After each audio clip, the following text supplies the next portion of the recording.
So since yesterday was a holiday, I made another one of these. Actually, this is very relaxing.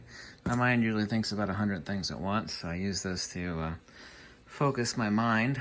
I had enough buffalo leather left, yes, buffalo, to make another one of these. I designed the pattern too, by the way. What do you think, how it turned out? It's 100% handmade by me, except for the solid brass buckles, obviously so. Even made the shoulder strap, and that is New Zealand or Kiwi wool there. Also 100% handmade. Not the wool. Well, I mean, I cut it out and I think you get the point. Also two solid copper rivets. Leatherworking is really tough on your hands. You ever seen the hands of a leather worker? Not that I'm a full-time leather worker, obviously. These are solid copper rivets that are hammered, and there's also a leather grommet on the back.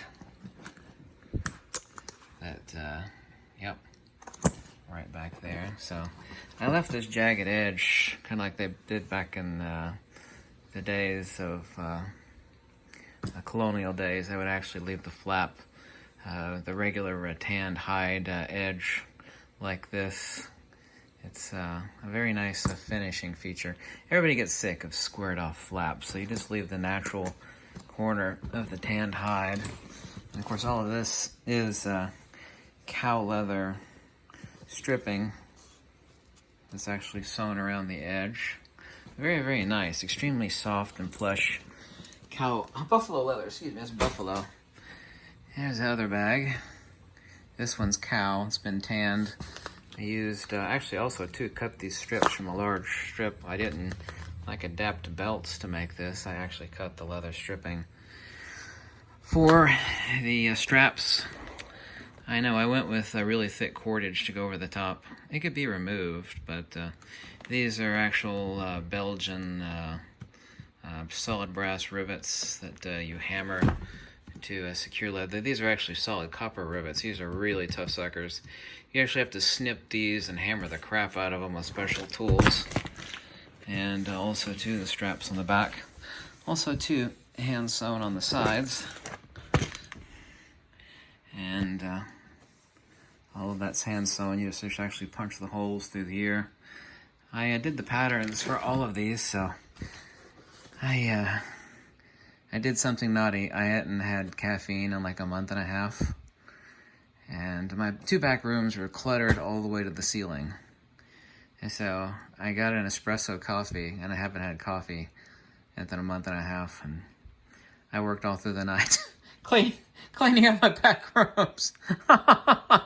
I have several videos to upload later tonight, including the full Fujifilm X-Pro 3 review. But yeah.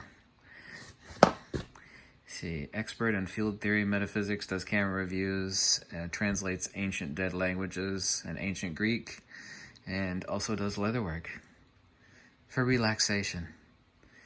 Yeah, like, you know, you get the spots on here where you edge tan it. They used to do that back in the day. It's like, screw it, you just make a utilitarian piece. Like today, you couldn't make a piece like this for several reasons, because some of us go, oh my god, it's an imperfection. You actually drip some of the leather tanner onto the thing there. Now it's imperfect. Yeah, it's imperfect, just like everyone and everything. And also, too, you know, you can spend all the money in the world, but this is full grain leather, and it's high grade leather too. Yeah, you see even the smear here. You can't buy stuff like this today. If you actually went on eBay and you looked for leather messenger bags or briefcases that are like above $1,000, it is really, really thin or bonded leather. It's like, you know, I'm spending $2,000 on this bag, not this one. And it's just like cheap crap. I mean, this stuff is thick. This is, I think this is 8-ounce leather. That's actually how they measure it. And the thickness, they judge it by ounce, like 5, 6 ounce, 7, 8 ounce, 8, 9 ounce.